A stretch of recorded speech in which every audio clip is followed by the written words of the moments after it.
Monster families ranked. Today we're gonna make history and do the first second awakened family that I've ever done in this series. And it only feels right to start with the Inugamis. But first we gotta get to know the monsters and their skill sets before we can actually rank them. Starting with fire, it's Raok. He has one of the hypest first skills in the entire game. It has a 30% chance to attack consecutively. His second skill is Team Up, and it brings 2 monsters to attack with him. His passive is called Annihilate, which, no, I was gonna say that one of my favorite movies is Annihilation. Honestly, no one cares. Every time you defeat an enemy, you get an extra turn, and your cooldowns are reduced. So that means things like Team Up are gonna come back online faster, letting you chain more takedowns together, and then getting more procs of the passive. Again, just feels good. He's got good mouthfeel. That's not a word that I should be using here. What did he say? Karoo is the water one, and he's gotten way too much attention on this channel already. He doesn't have a chance to attack more than once on his skill 1, but his Team Up can bring up to 3 members of his team with him. So that's a total of 4 attacking monsters. And of course, that depends on his defense. So if you have the runes to get him to the requisite 2381 additional defense, considering that you have fully maxed out defense from your profile, then you'll be able to do that. After he attacks, he applies an attack buff and a revenge buff to himself. He is also one of only 2 Inugamis with a leader skill. He gives a 23% attack speed buff to water units. The wind one is Ramee. He has the same first skill as Karoo, but the damage increases according to his defense, which you're gonna see repeat quite a few times over the course of his kit. Like in his second skill, Siege, which attempts to strip a single target. And then Smother is his third skill, and this one will deal damage proportionate to his defense. And that damage further increases depending on how low the HP of the target is. So if they already have one foot in the grave, it's gonna put the other one in way faster. Belladie on the light Inugami has defense break on skill 1 with a little attack bar pushback. Skill 2 is Seize that tries to strip with a small upside to himself. And then his skill 3 is a 35% heal and attack bar push.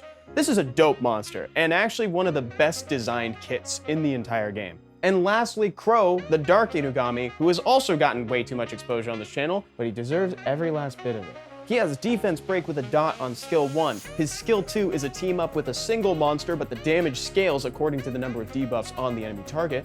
Finally, Scar is one of the most impactful third skills in a new player's box. It leaves a 2-turn brand and deals huge damage that scales with debuffs again. The damage increases by 50% per debuff actually, so you're gonna see that damage absolutely skyrocket, assuming he's moving last on your team and you're running things like, I don't know, Lauren or Fran or Shannon, I don't know, anything that applies a debuff is gonna help him with that. On to the rankings. The worst one is... So before we get going with the rankings, I did just want to drop the disclaimer that this family is great. Typically, I usually only cover great families in this series, and the Inugamis are no different. But there does have to be a last place. If you ain't first, you're last. So with that in mind, Ramee is number 5. He offers damage, but other members of the family do damage better than him and demand less stats to do it. He's fine, and if you like your niche defense operating damage comp, then Ramee's great for you. If I'm being totally honest, I did have to look up his name to remind myself for this video. Next on the list, Belladie the light Inugami. Granted, I think Belladion's value actually increases depending on how new to the game you are. So if you're brand new to Summoner's War and you really need that support monster and you happen to have a light Inugami, then I actually think he's going to be placed way higher on the list. And Belladie is not bad by any stretch of the imagination. In fact, he's an incredibly designed monster.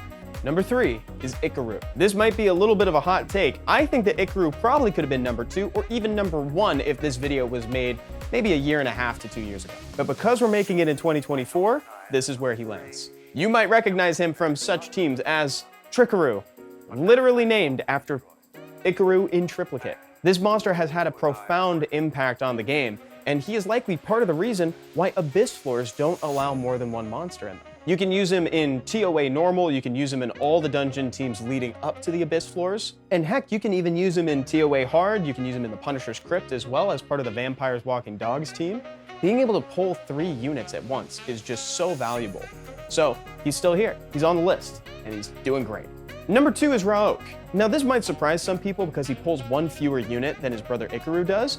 However, he does so with no prerequisite stat. So out of the box, Raok is going to pull 2 people with his team up ability, and he's just going to be a damage dealer. This is a super accessible damage dealer who's seeing use in Punisher's Crypt as well as the Spiritual Realm. You can also use him in TOA teams. You can also snipe with him in RTA. You can pair him with things like El Sharion to great effect. Number 1, who did you think it was going to be? Had to be Crow, the Dark Inugami.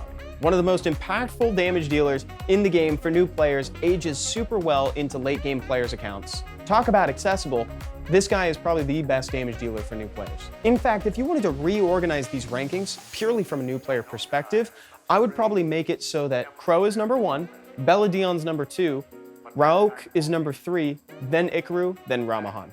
But what do your rankings look like? Do they differ from mine? Let me know in a comment down below, and also let me know what family you'd like to see appear next. Thanks for watching, everybody, and I'll see y'all next time. Bye-bye.